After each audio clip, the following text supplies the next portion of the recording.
Hi guys, welcome to my channel. I'm building a model Jetfoil. This is part 2. But before I go any further, I've been asked by a couple of you guys online to explain what I know about this particular craft. So I'll try and be brief. My interest in Boeing Jetfoil went back as far as 1975. And I began to build a model. I wrote to Boeing Marine Systems in the States, and they kindly sent me all the drawings, photographs I needed, which are extensive. I began to build a model and run in the 1980s. I had them ready for flying. With the foils, water jets. In those days the water jet was driven by a PDP, glow plug engine, which was 10cc.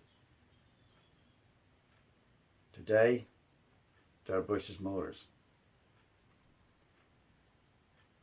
When we began to fly the model back in 1980, we had the same symptoms that you have today, where you got cresting, side slip, strut ventilation,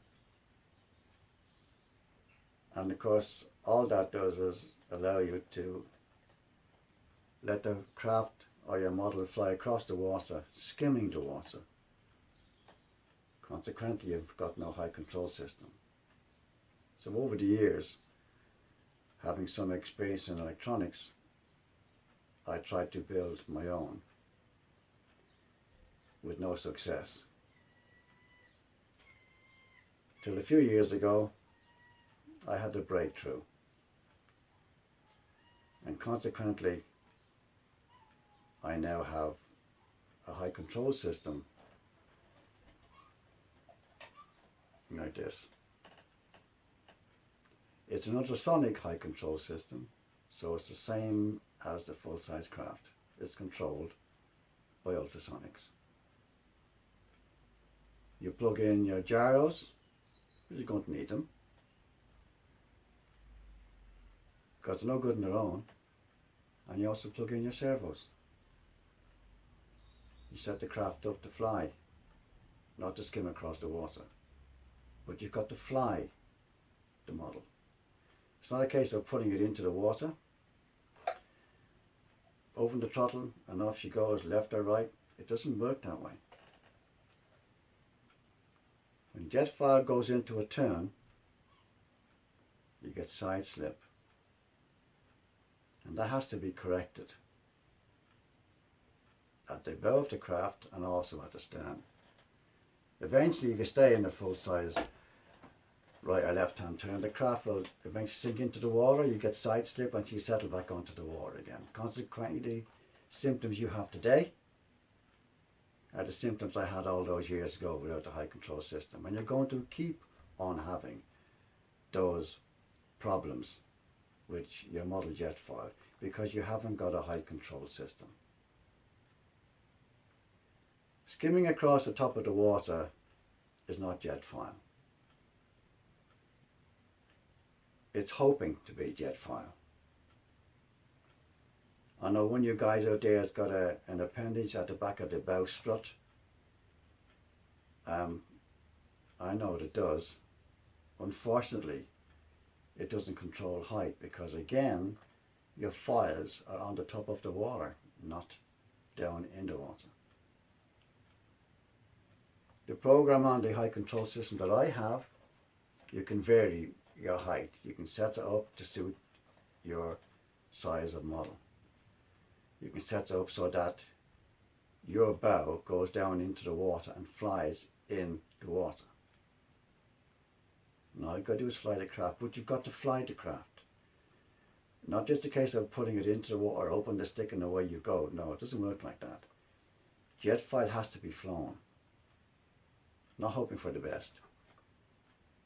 Consequently, all the information I was sent, that I worked on, that I broke down, tried again and again, at the end of it all, I have these models behind me. Twin water jets, very, very easy. Just getting the craft to stay up on the files with high control. Not losing lift, sinking slowly into the water, the frustration of starting again, when you could have a high control system. I'm only going to make 5 of these because each one has to be programmed to suit the model it's going into. So if any of you guys out there are interested, unfortunately, it has to be paid for. It's not free. Your Jetfoil model that you have is just a model, as it is. With the high control system, it really becomes a Jetfoil. And you have to fly it. I hope that you've learned something here, and you know, you can go back and think about it. But your Jetfoil will only be the way it is because you haven't got a high control system. Now we're going to go on to building part 2 of the Jetfoil. Thank you for listening. I hope you've learned something. Hi guys, welcome back to part 2 of this episode of the Boeing model Jetfoil. Here we have in front of us a hull that I have been using for my testing and my experiments, just to make sure that everything works properly. Starting at the bow, you can see the slotted tunnel here. I've opened this up here so I had access to the file while she was running, and the high control units. Also housed inside there was the cradle, which is this here. This is of cast aluminium, and this carries the bow file and the strut. It's also the pivot for rotating the strut on its axis.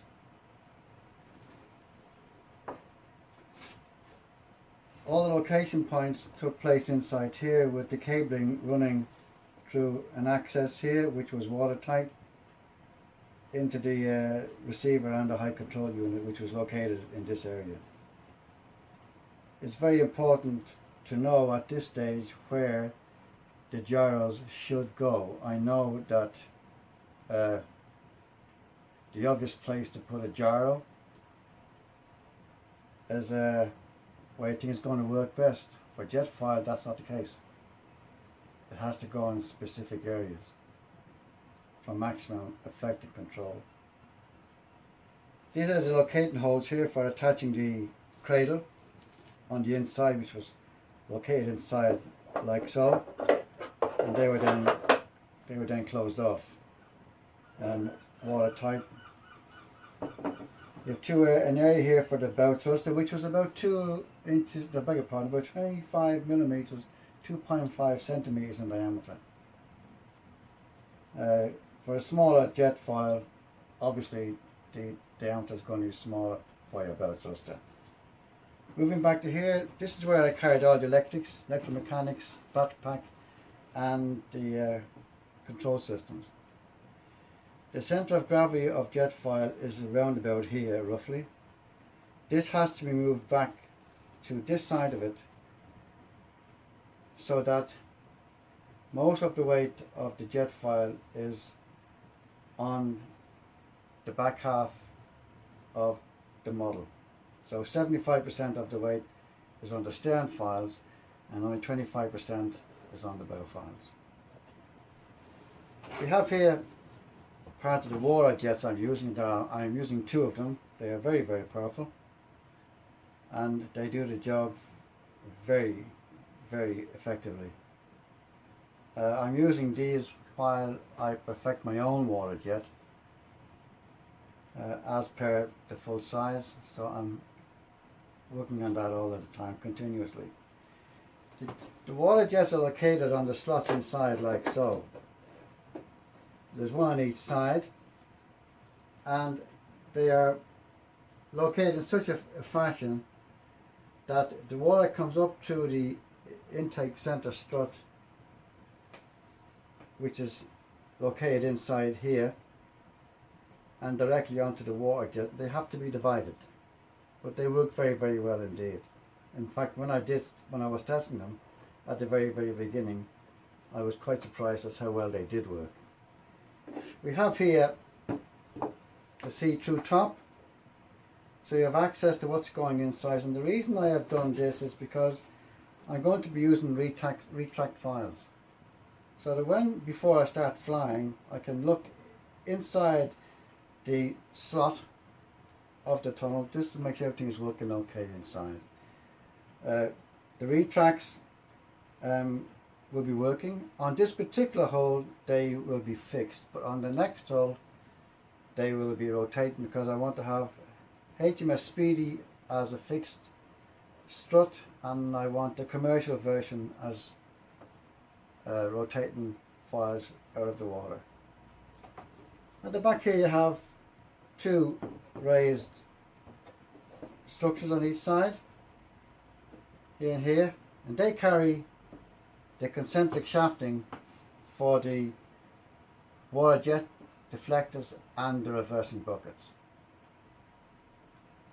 For those of you guys out there of a single water jet, my advice to you is to take the reversing bucket off, remove the reversing bucket on your single water jet exit, and replace it, if you can, with a concentric shafting, water jet, reversing bucket and water jet deflectors. You'll find a bit more response to that, and you'll also won't be worrying about opposing forces when you roll your model into a turn.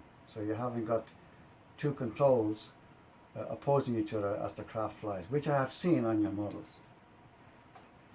Now, once I have finished putting the files back in and the equipment, the hull will remain like so till I've finished all the testing on it, and then it'll be closed up with the superstructure of HMS SPeedy. HMS SPeedy will then be finished, and then all I will do is transfer my knowledge of what I've done and the achievements onto the passenger version, which is behind me. If you can see it, I don't think you can, but for the moment, start with your bow and stern files, where you're going to put your bow trusses if you have them, how you're going to work or operate your bow strut, and where you're going to put your access for your different controls. That's all for this episode. Next episode I want to show you the bow strut in place and the water jets,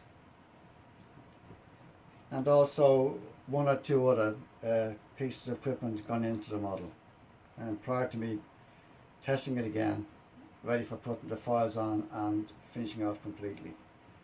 So keep yourselves wide open, guys. Keep looking. There's more to come, lots more to come, and a lot more interesting. Take care for now. See you guys soon. Bye bye.